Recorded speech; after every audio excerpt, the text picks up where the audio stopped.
According to the National Electrical Code, specifically Section 430.102, a disconnecting means for a motor must be both within sight of the motor and readily accessible.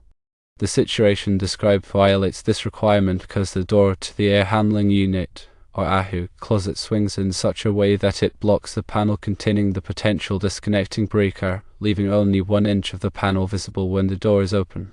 The key issue here is accessibility. The National Electrical Code defines readily accessible as being capable of being reached quickly for operation, renewal, or inspections, without requiring those for whom ready access is requisite to climb over or remove obstacles or to resort to portable ladders, and so forth. In the described scenario, the door swinging in front of the electrical panel creates an obstacle that prevents ready access to the breaker. This means the breaker cannot serve as the disconnecting means for the AHU. There are several factors to consider here. Firstly, safety is paramount. In an emergency situation, such as when the AHU needs to be immediately shut down for maintenance or due to a malfunction, quick access to the disconnect is crucial. The obstruction caused by the door significantly hinders this quick access, potentially leading to delays and increasing the risk of electrical hazards. Secondly, compliance with the National Electrical Code is mandatory for ensuring electrical safety and preventing code violations. Ignoring the accessibility requirement can result in fines, project delays, and potential liability in case of accidents. The National Electrical Code is very specific about the placement and accessibility of disconnecting means for motors to ensure the safety of personnel and equipment. Thirdly, the term within sight from, as defined by the National Electrical Code, means that one equipment shall be visible from the other equipment. Typically, there is a distance limitation as well, commonly 50 feet, although the primary issue in the described scenario is not the distance but the obstruction of view and access. In this case, even if the AHU are within the specified distance, the door blocking the panel would still prevent the breaker from being considered within sight. Now let's consider possible solutions. There are a few options that can be explored to rectify this situation and bring the installation into compliance with the National Electrical Code. 1. The most straightforward solution would be to relocate the disconnecting means to a location that is readily accessible and within sight of the AHU. This could involve installing a separate disconnect switch near the AHU, ensuring that it is not obstructed by any doors or other obstacles. 2. Another option would be to reconfigure the door swing so that it does not block the electrical panel when open. This might involve reversing the direction of the door swing or installing a different type of door that does not obstruct access to the panel. 3. If relocating the disconnect or reconfiguring the door are not feasible, it may be possible to install a remote operator for the breaker. This would allow the breaker to be switched off from a readily accessible location near the AHU, even if the panel itself is obstructed. However, this option would need to be carefully evaluated to ensure that it meets all applicable National Electrical Code requirements. 4. It is also crucial to ensure that the disconnecting means is properly rated for the AHU motor. The disconnecting means must have an ampere rating of at least 115% of the full load current rating of the motor, as specified in the National Electrical Code. Additionally, the disconnecting means must be suitable for the voltage and horsepower of the motor. 5. Proper labeling is essential for ensuring that the disconnecting means is easily identifiable. The disconnecting means should be clearly labeled to indicate that it is the disconnect for the AHU motor. This will help to prevent confusion and ensure that the correct disconnect is used in an emergency situation. 6. The National Electrical Code also requires that the disconnecting means be lockable in the open position. This is to prevent the motor from being accidentally started during maintenance or repair work. A lockable disconnect ensures the safety of personnel working on the AHU. 7. In some cases, it may be necessary to install multiple disconnecting means for the AHU motor. This could be required if the AHU has multiple power sources or if the motor controller is located in a different location from the motor. Each disconnecting means must meet the requirements of the National Electrical Code. 8. It is important to consider the environmental conditions in which the disconnecting means will be located. If the disconnecting means will be exposed to moisture, dust, or other environmental factors, it must be rated for those conditions. An MA4 or 4X enclosure may be required to protect the disconnecting means from the elements. 9. The disconnecting means must be installed in accordance with the manufacturer's instructions. This includes following the recommended wiring methods, mounting procedures, and torque specifications. Proper installation is essential for ensuring the safe and reliable operation of the disconnecting means. 10. It is also important to consider the future needs of the AHU system. If the AHU is likely to be upgraded or replaced in the future, the disconnecting means should be sized to accommodate the increased power requirements. This will help to avoid the need to replace the disconnecting means in the future. 11. Regular inspection and maintenance of the disconnecting means are essential for ensuring its continued safe and reliable operation. The disconnecting means should be inspected periodically for signs of damage, corrosion, or wear. Any necessary repairs or replacement should be made promptly. 12. The National Electrical Code also addresses the issue of arc flash hazards associated with electrical equipment. An arc flash is a dangerous electrical explosion that can occur when there is a fault in an electrical system.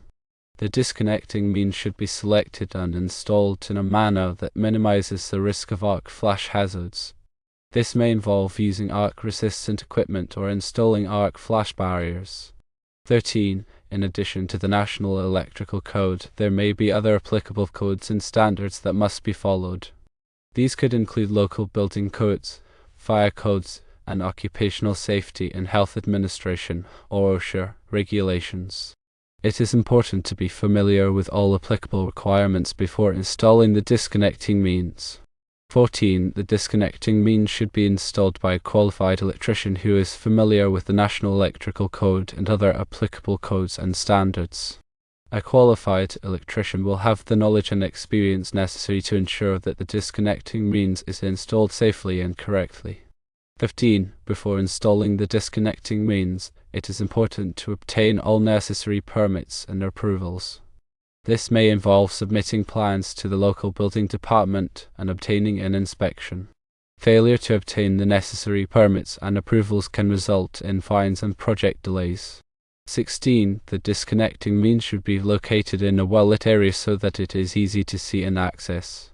This is especially important in emergency situations when quick access to the disconnect is crucial. 17. The disconnecting means should be located away from any potential hazards, such as flammable materials or water sources. This will help to prevent accidents and ensure the safety of personnel. 18. The disconnecting means should be installed at a height that is easily accessible to authorized personnel. The National Electrical Code specifies the maximum height at which electrical equipment can be installed. 19. The disconnecting means should be installed in a location that is free from vibration and other mechanical stresses. This will help to prevent damage to the disconnecting means and ensure its reliable operation. 20. The disconnecting means should be installed in a location that is protected from unauthorized access. This may involve installing a lockable enclosure or providing other security measures. 21. It is important to keep a record of all inspections, maintenance, and repairs performed on the disconnecting means.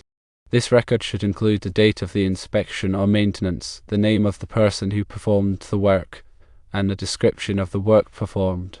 22. The disconnecting means should be replaced if it is damaged or worn. A damaged or worn disconnecting means can be a safety hazard and should be replaced as soon as possible. 23. When replacing a disconnecting means, it is important to use a replacement that is of the same type and rating as the original disconnecting means. This will ensure that the replacement disconnecting means is compatible with the AHU motor and the electrical system. 24. Before working on any electrical equipment, it is important to de-energize the circuit. This can be done by turning off the disconnecting means and verifying that the circuit is de-energized with the voltage tester. 25. It is important to wear appropriate personal protective equipment, or PPE, when working on electrical equipment. This may include safety glasses, gloves, and arc flash protection. 26. it is important to follow all safety precautions when working on electrical equipment. This will help to prevent accidents and ensure the safety of personnel. 27. The National Electrical Code is a complex document that is constantly being updated. It is important to stay up to date on the latest changes to the National Electrical Code. 28. There are many resources available to help you learn more about the National Electrical Code. These resources include books, websites, and training courses. 29. It is important to consult with a qualified electrician or electrical engineer if you have any questions about the National Electrical Code or electrical safety. 30. The AHU system should be designed and installed in accordance with all applicable codes and standards. This will help to ensure the safety and reliability of the system. 31. The AHU system should be inspected and maintained regularly. This will help to identify and correct any potential problems before they become serious. 32. The AHU system should be operated in accordance with the manufacturer's instructions. This will help to ensure the efficient and safe operation of the system. 33. The AHU system should be protected from damage. This may involve installing guards or barriers to protect the equipment from physical damage. 34. The AHU system should be located in a well-ventilated area. This will help to prevent the buildup of heat and moisture. 35. The AHU system should be located away from any potential hazards, such as flammable materials or water sources. This will help to prevent accidents and ensure the safety of personnel. 36. The AHU system should be installed on a level surface. This will help to prevent vibration and ensure the stability of the equipment. 37. The AHU system should be properly grounded. This will help to protect against electrical shock. 38. The AHU system should be properly sized for the application. This will help to ensure the efficient and reliable operation of the system. 39. The AHU system should be designed to minimize noise and vibration. This will help to create a more comfortable environment for building occupants. 40. The AHU system should be designed to be energy efficient. This will help to reduce energy costs and environmental impact. 41. The AHU system should be designed to be easy to maintain. This will help to reduce maintenance costs and downtime. 42. The AHU system should be designed to be durable and long-lasting. This will help to ensure a long service life and reduce the need for a replacement. 43. The AHU system should be designed to be safe for building occupants. This will help to protect against hazards such as electrical shock, fire, and exposure to hazardous materials. 44. The AHU system should be designed to meet the needs of the building occupants. This will help to ensure a comfortable and productive environment. 45. The AHU system should be designed to be flexible and adaptable to changing needs. This will help to ensure that the system can continue to meet the needs of the building occupants over time. 46. The AHU system should be designed to be environmentally friendly. This will help to reduce the environmental impact of the building. 47. The AHU system should be designed to be cost-effective. This will help to reduce the overall cost of the building. 48. The AHU system should be designed to be aesthetically pleasing. This will help to enhance the appearance of the building. 49. The AHU system should be designed to be integrated with the other building systems. This will help to improve the overall performance of the building. 50. The AHU system should be designed to be monitored and controlled remotely. This will help to improve the efficiency and reliability of the system. In summary, the breaker in the panel cannot be used as the disconnect for the AHU due to the obstructed access, and a compliant solution must be implemented to ensure safety and adherence to the National Electrical Code.